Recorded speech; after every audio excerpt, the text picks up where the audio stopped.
Hello दोस्तों, welcome to produce अड्डा। दोस्तों आज हम लोग यहाँ पर देखने वाले हैं फर्स्ट सेमेस्टर का द्वितीय प्रश्न पत्र शिक्षा अधिगम के सिद्धांत का। जैसा कि आपका आज बाल विकास का और शिक्षा अधिगम का सिद्धांत का दोनों एग्जाम था। आपका जो बाल विकास का एग्जाम हुआ था उसका आपका प्रॉपर वीडियो हमने बना दिया है। आपको कमेंट बॉक्स में लिंक मिल जाएगा, आप जाकर वहाँ से चेक कर सकते हैं कि आखिर आपके कितने क्वेश्चन सही हुए हैं।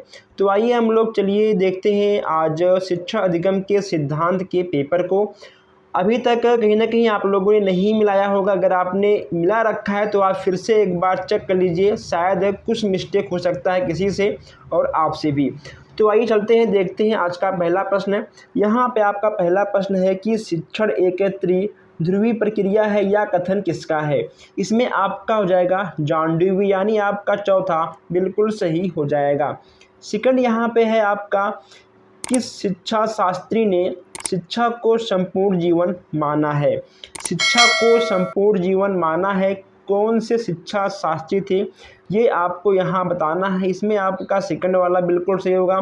संप्रेषण शब्द का लैटिन वर्ड कम्युनिकेशन का आशय क्या है। अपने बातों का आदान प्रदान करना, ये कहीं ना कहीं आपके दिमाग में आ रहा होगा, लेकिन यह आपका एक प्रकार का सामान्य आशय क्या है। यह इसका आपका पहला वाला बिल्कुल सही हो जाएगा। कम्युनिकेशन यानी बातचीत करना, ठीक है, यह भी आपका होगा। 1 मिनट, ठीक, इसमें आपका चौथा सही होगा। ठीक, आपका यह सामान्य और उपयोगी असामान्य नहीं होगा, इसमें आपका चौथा बिल्कुल सही हो जाएगा। संप्रेषण के तत्व हैं, संप्रेषण के जो आपके तत्व हैं कौन से हैं, इसमें आपका क्या होगा दोस्तों, आपको बताना है। चौथे में आपका देखिए होगा चौथा, यानी आपका उपरोक्त सभी बिल्कुल सही हो जाएगा। चलिए देखते हैं पांचवा प्रश्न। यहाँ पे कहा गया है आपसे पांचवें प्रश्न में कि पूर्ण से अंश की ओर शिक्षा सूत्र किस सिद्धांत पर आधारित है। पूर्ण से अंश की ओर, इसमें क्या होता है शिक्षा अधिगम में कि कहीं ना कहीं सूत्र से आपके क्वेश्चन से बन जाते हैं, और जो आपके अति लघुत्तरीय प्रश्न है, लघुत्तरीय प्रश्न है, वहाँ पर भी आपको सूत्र के क्वेश्चन देखने को मिलेंगे। इसमें आपका हो जाएगा गेस्टाल्टवाद, क्या होगा इसमें आपके थर्ड, इसमें आपका बिल्कुल सही हो जाएगा। गेस्टाल्टवाद सिद्धांत आपका हो जाएगा गेस्टाल्ट सिद्धांत, ठीक है। प्रश्नोत्तर विधि, प्रश्नोत्तर प्रविधि के जनक कौन है आपको बताना है। बहुत ही आसान क्वेश्चन था, इसमें आपका हो जाएंगे सुकरात महोदय।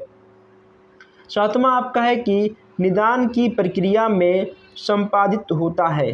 निदान की प्रक्रिया की यहाँ बात की जा रही है। सातवें में इसमें आपका समस्या समाधान हो जाएगा। सेकंड वाला आपका बिल्कुल सही हो जाएगा। देखिए, समस्या की पहचान, समस्या का आवश्यकता, यह आपका सभी, यानी आपका जो समस्या की पहचान है, समस्या की जो आवश्यकता है, ये आपके दोनों समस्या समाधान में आ जाएंगे, ठीक है। बस यह आपका एक क्वेश्चन से बनाने का तरीका था, ठीक है। समस्या समाधान में आपका पहचान और आवश्यकता, ये आपके दोनों मिक्स हैं, इसीलिए आपका जो आंसर होगा वह आपका समस्या समाधान होगा, ठीक है, ना कि आपका उपरोक्त सभी होगा। आपका सेकंड वाला बिल्कुल सही है। आठवां आपका है कि सूक्ष्म शिक्षण में निम्न में कौन से तत्व का समावेश नहीं है। सूक्ष्म शिक्षण की बात की जा रही है कि आखिर कौन सा ऐसा तत्व है जो सूक्ष्म शिक्षण में समावेश नहीं है। आठवां यहाँ पूछा गया है। इसमें आपका हो जाएगा अभ्यास आधारित शिक्षण। जैसे यहाँ पे आपका है कि पाठशाला विद्यालय को उद्यान की संज्ञा दी है। विद्यालय या फिर पाठशाला को किसने उद्यान की संज्ञा दी है, इसमें आपके हो जाएंगे फ्रावेल महोदय। यहाँ पे आपका 10वां है कि व्याख्यान विधि के छात्र बने रहते हैं। देखिए, व्याख्यान विधि में छात्र कैसे बने होते हैं, सक्रिय होते हैं या फिर उत्साहित होते हैं, या क्रियाशील होते हैं या फिर निष्क्रिय होते हैं। देखिए, इसमें आपके जो छात्र होते हैं वो आपके निष्क्रिय होते हैं। व्याख्यान विधि में क्या होता है कि टीचर क्लास में व्याख्या करता है और जो बच्चे होते हैं बस वो केवल ध्यानपूर्वक या फिर बिना ध्यान से बैठ के सुनते रहते हैं। तो उसमें जो है ना बच्चे उत्साहित होते हैं, ना सक्रिय होते हैं, ना वो कोई क्रिया करते हैं। वो सक्रिय इसलिए नहीं होते हैं क्योंकि उसमें ना उन्हें कुछ सोचना होता है व्याख्यान विधि में, ना उन्हें किसी भी क्वेश्चंस का आंसर देना होता है, इसलिए वो कहीं ना कहीं निष्क्रिय होते हैं। इसमें आपका चौथा बिल्कुल सही हो जाएगा। चलिए आगे बढ़ते हैं और यहाँ पे आपका दिया गया है क्वेश्चन नंबर 11। यहाँ पे दिया गया है कि प्राचीन कालीन शिक्षण विधि कैसी थी। यह आपका प्राचीन कालीन जो था वह आपका था शिक्षक आपका सेकंड वाला बिल्कुल सही हो जाएगा। प्रस्तावना पत्र का संबंध होता है, प्रस्तावना पत्र के संबंध की बात यहाँ की जा रही है। इसमें आपका पूर्ण ज्ञान से, वेरी गुड, इसमें आपका सेकंड वाला बिल्कुल सही हो जाएगा। 13वां यहाँ पे आपका कि बच्चों में कल्पना शक्ति का विकास किया जाता है। कल्पना शक्ति का विकास बच्चों में कैसे होगा, आपका होगा कहानी के द्वारा। थर्ड वाला आपका बिल्कुल सही हो जाएगा। आपका जो 14वां है, पाठ के प्रमुख तत्वों को बार बार दोहराना किस शिक्षण सिद्धांत के अंतर्गत आता है। 14वें की बात यहाँ कर लें, इसमें आपका हो जाएगा आवृत्ति का सिद्धांत। ठीक है, बार बार जो रिपीट होते हैं वही आपके आवृत्ति के सिद्धांत पर आएंगे। बहुत ही अच्छा इसमें टिक लगा गया है। अच्छा क्वेश्चन है आपका, अच्छा भी आपने आंसर भी दिया है। पैटर्न विधि में छात्रों का विकास होता है। इसमें जो छात्र होते हैं उनमें कहीं ना कहीं निरीक्षण या अवलोकन, ठीक है, इसमें जो है बच्चे अवलोकन करते हैं, ठीक है, देख के अवलोकन करते हैं, निरीक्षण होते हैं। इसमें आपका फोर्थ वाला बिल्कुल सही हो जाएगा। अब यहाँ पर देखिए जो आपके अतिलिखित प्रश्न हैं, इसमें आपसे पहला प्रश्न पूछा गया था, यानी 16वां प्रश्न, शिक्षण में प्रश्नोत्तर प्रविधि का क्या महत्व है। प्रश्नोत्तर प्रविधि का क्या महत्व है, इसमें जो आपके सूत्र हैं, सूत्र के बाद आपको जो विधियां आपकी हैं, प्रविधियां हैं, वहां से क्वेश्चंस आपके आते हैं। आपने अच्छे से लिखा होगा, मुझे पता है। बहुस्तरीय कक्षा शिक्षण किसे कहते हैं। बहुस्तरीय कक्षा शिक्षण किसे कहते हैं, जिन कक्षा में एक या दो या फिर दो से अधिक, ठीक है, दो या दो से अधिक जो कक्षाएं मिक्स होती हैं वह आपका बहुस्तरीय कक्षा शिक्षण हो जाता है।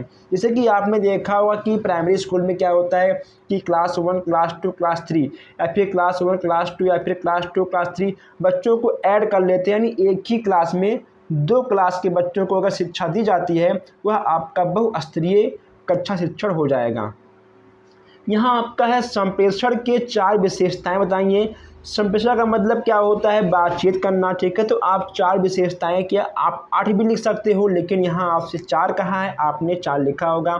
बाल केंद्रित शिक्षा का क्या अर्थ है, बहुत ही आसान क्वेश्चन था। इसका मतलब यह है कि जो शिक्षक होता है, शिक्षक बालक को केंद्र मानकर तब बालक को शिक्षा देता है, ठीक है, बालक को शिक्षक केंद्र मानकर, यानी जो उसका मुख्य बिंदु होता है बालक होता है, ठीक है, बालक के हिसाब से एक शिक्षक शिक्षा देता है, वह आपका आएगा बाल केंद्रित शिक्षण में। नेक्स्ट यहाँ पे आपका कि सूक्ष्म शिक्षण से क्या तात्पर्य है। सूक्ष्म शिक्षण से क्या तात्पर्य है, या फिर कहीं ना कहीं काफ़ी आसान क्वेश्चन था।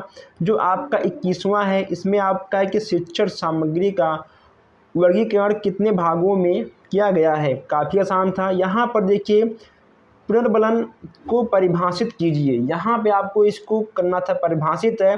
और देखिए चलिए देखिए जो भी क्वेश्चंस यहाँ पे आपके आए हैं, एक्यूरेट क्वेश्चंस यहाँ पे आपको नहीं देना था, ठीक है, बस सारा खेल आपके समझ का था, आपके दिमाग का था, आपके रीडिंग का था, ठीक है। यहाँ पर देखिए अनुदेशन का क्या आशय है, समझाइए। इसके बाद यहाँ पे था कि शिक्षण के अभिप्रेरणा सिद्धांत से आप क्या समझते हैं, ठीक है। इसमें आपको प्रशिक्षण कौशल के किन्हीं 2 घटकों के नाम यहाँ पे आपको बताना। यह क्वेश्चन थोड़ा सा मुझे अजीब लग रहा है, यह क्वेश्चन आपको थोड़ा अजीब लगा है कि नहीं लगा है, ज़रा आप मुझे कमेंट करिएगा, ठीक है। फिलहाल तो ये क्वेश्चन मुझे थोड़ा अजीब लगा है, ठीक है।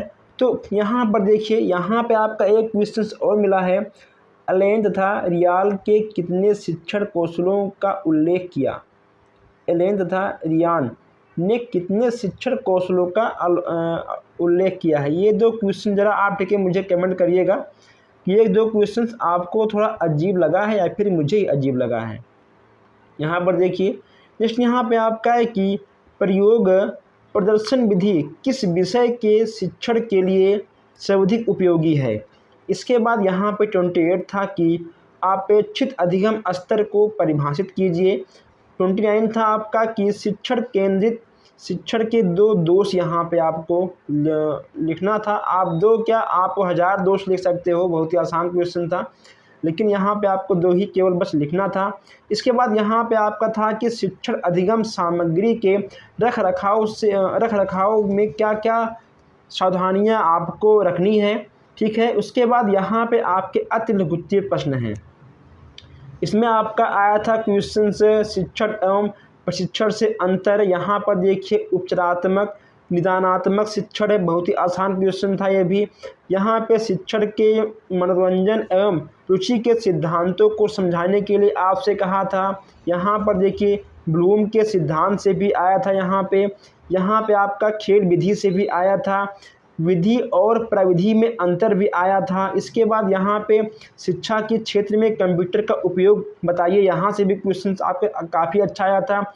सहभागी शिक्षण काफ़ी कहीं ना कहीं आपके व्याख्यान प्रविधि आपके जो भी प्रश्न थे आपके अति लघुत्तरीय प्रश्न के सब 100% आपके इजी थे, ठीक है। लेकिन मुझे यहाँ पर 2 क्वेश्चन थोड़ा सा अजीब लगा है, तो आप लोग ज़रूर कमेंट करें कि आखिर आपका 25 और 26